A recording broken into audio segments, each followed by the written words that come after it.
Middle east में ख़ुसूसन Iran से मुतल्लिक़ बहुत कुछ तेज़ी के साथ हमारे सामने आ रहा है। अमरीकी जहाज़ कहाँ पर पहुँचे हैं, इसराइल को ग्रीन सिग्नल की खबरें भी सामने आ रही हैं और ऑस्ट्रेलिया ने ईरान के अंदर रहने वाले अपने शहरियों के लिए एक नई एडवाइज़री भी जारी की है। ये तमाम खबरें आज के इस व्लॉग का हिस्सा होंगी। अस्सलाम वालेकुम। आज तारीख़ है 7 जनवरी 2026 और मैं हूँ रज़ा अब्बास। आपसे दरख्वास्त के वीडियो को लाइक और चैनल को सब्सक्राइब ज़रूर कीजिएगा। द टाइम्स ये रिपोर्ट ये कर रहा है कि अमेरिका के जो तैयारों का बड़ा बेड़ा है वो बरतानिया और यूरोप के मुख्तलिफ जगहों के ऊपर उतरना शुरू हो चुका है। इसकी जो तफसीलात है, कौन कौन से हथियारें हैं, किस हवाले से इनके इस्तेमाल होता है, स्पेसिफिकेशन क्या है, ये तमाम चीज़ें मैंने आपके सामने रखनी है। इसमें बताया ये जा रहा है कि अमरीकी फ़ौजी तैयारों का बड़ा बेड़ा बरतानिया और यूरोप के मुख्तलिफ एयरफील्ड्स पर उतरना शुरू हो गए हैं। द टाइम्स इसको रिपोर्ट कर रहा है।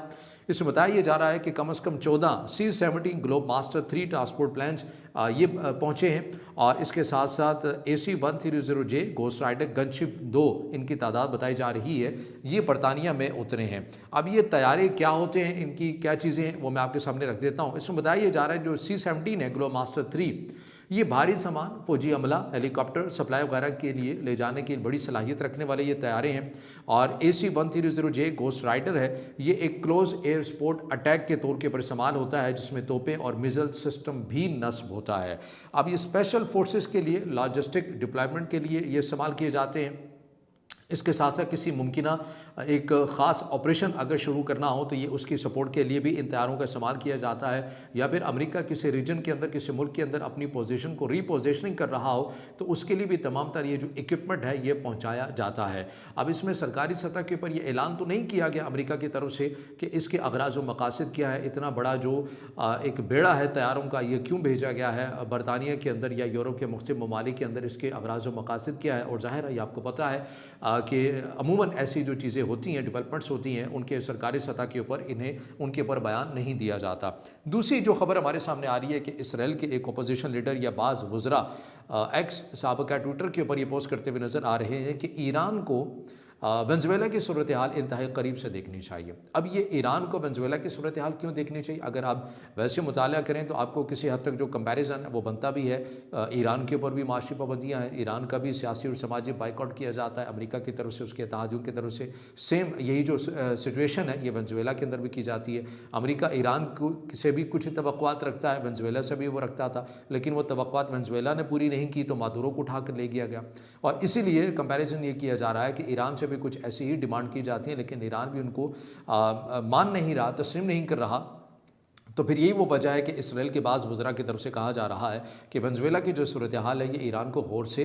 देखनी चाहिए। लेकिन इसका एक और भी एंगल है। आपको पता है कि सबसे पहला और बुनियादी सवाल ये उठा कि वेनेज़ुएला में आखिर कोई दिफाई निज़ाम मौजूद ही नहीं था जिसने अमेरिका के इस ऑपरेशन के दरमियान रुकावट पैदा की हो। हालांकि वेनेज़ुएला और रशिया के मिसाली ताल्लुकात हैं, इक्विपमेंट की मत में मिलिट्री लिहाज से बड़े अच्छे ताल्लुकात हैं। तो क्या रशिया ने अपनी कोई टेक्नोलॉजी शेयर नहीं की, क्योंकि जो नंबर्स हैं, जो डाटा है वो हमें बताता है कि रशिया की तरफ से दिए गए या रूसी साख्ता जो S-300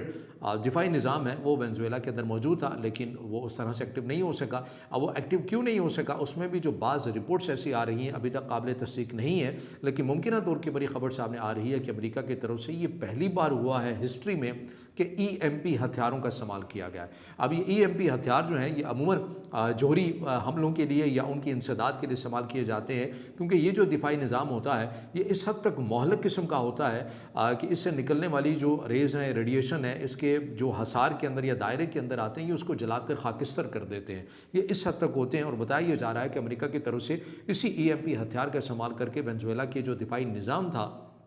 वो पूरा खाकिस्तर हो गया, वो उसको नाकारा बना दिया गया। और ये अमेरिका की तरफ से ऐसा बताया जा रहा है कि पहली बार इस्तेमाल किया गया है, लेकिन अमेरिका की तरफ से अभी तक इस ऑपरेशन की डिटेल्स हमारे सामने सरकारी सतह के ऊपर नहीं आई है कि अमेरिका ने इस ऑपरेशन के अंदर किस किस्म के इक्विपमेंट टेक्नोलॉजी को इस्तेमाल किया है। तो एक तो कंपैरिजन ईरान के साथ इसलिए भी बन रहा है क्योंकि ईरान के पास भी रूसी साख्ता S-300 ही दिफाई निज़ाम मौजूद है, जो कि पुराना है। उसका एक जदीद जो आप कह रहे हैं कि मॉडल है वो S-400 है और उसके बाद S-500 भी है, लेकिन ईरान के पास भी वेनेज़ुएला की तरह S-300 है और बाकी उनके पास वो दिफाई निज़ाम है जो उन्होंने खुद से बनाया है। ईरान के पास आपको पता है कि जो उसकी स्ट्रॉन्ग एक पावर है वो मिज़ल प्रोग्राम ही है। तो इसलिए भी बाज़ जो इसराइली वज़रा है वो उसको इस सूरत हाल से कंपैरिजन करते हुए, पोस्टें करते हुए भी नज़र आते हैं। फिर इसके साथ जो एक और ख़बर हमारे सामने आ रही है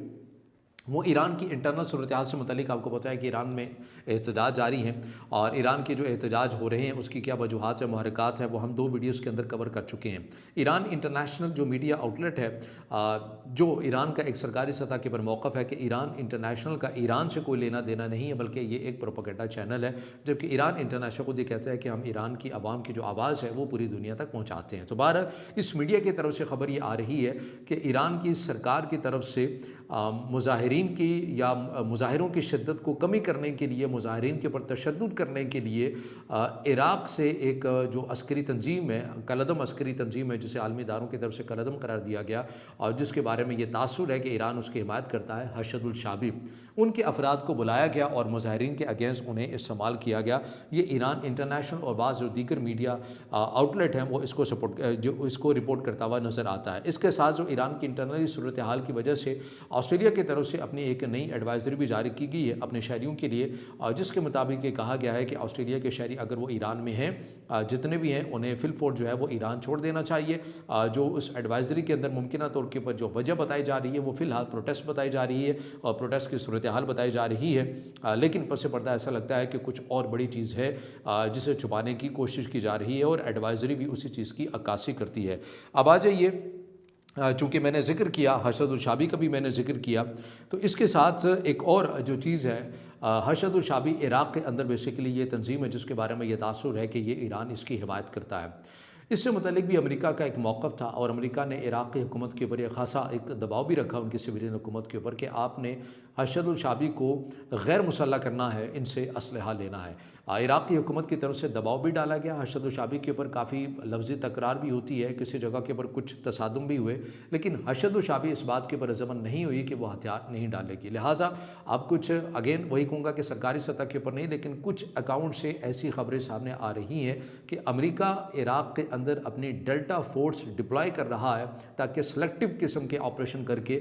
حشد الشعبی کو غیر مسلح کیا جا سکے۔ اب اس کی عراقی حکومت کو تصدیق کرتی ہے یا تردید کرتی ہے، باہر اس سے متعلق جو بھی اپڈیٹس ہوگی وہ بھی ہم آپ کے سامنے رکھیں گے، لیکن اگر ایسا ہے تو یہ بھی ظاہر ہے ایک بہت ہی اہم اور حساس قسم کی ایک پیش رفت ہے۔ اور ہم نے کل جو ویڈیو بنائی تھی جس کے اندر آپ کو یہ بتایا تھا کہ اسرائیل کی کیبنٹ کی طرف سے ایک آپریشن کی منظوری دی گئی ہے، آپریشن آئرن سٹرائک۔ یہ آپریشن کیا لبنان میں کیا جائے گا، کیا غزہ کے لیے کوئی نئی چیز ہے یا پھر ایران سے متعلق اس کا تعلق ہے، اس سے متعلق کوئی اپڈیٹس ہمارے سامنے نہیں آئی تھی۔ لیکن ابھی جو تازہ ترین جو خبر ہمارے سامنے آ رہی ہے اس میں بتایا یہ جا رہا ہے، دی جیروسلم پوسٹ جو اسرائیلی میڈیا ہے، اگر ہم اس کو پڑھتے ہیں دیکھتے ہیں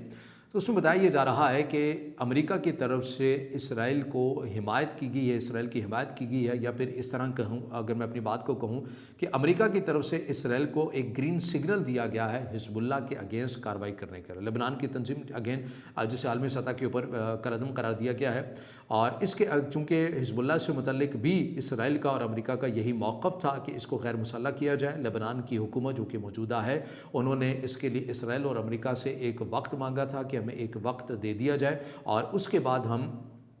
اس تنظیم کو غیر مسلح کریں گے، لیکن حزب اللہ کی طرف سے بھی انکار کر دیا گیا تھا کہ ہم کسی بھی صورت غیر مسلح نہیں ہوں گے۔ اب چونکہ وہ ڈیڈ لائن گزر بھی رہی ہے اور اسی خبر کے مطابق امریکی صدر ڈونلڈ ٹرمپ کی طرف سے بھی کہا گیا کہ تھوڑا سا اور مزید انتظار کیا جائے، شاید کچھ ایسا ہو جائے، لیکن اگر ایسا نہیں ہوتا تو ہمیں اسرائیل کی ہم اس معاملے کے اوپر حمایت کریں گے اور انہیں غیر مسلح کرنا ہی ہے۔ تو جو صورتحال ہے خطے کی وہ بہت تیزی کے ساتھ تبدیل ہوتی ہوئی نظر آ رہی ہے۔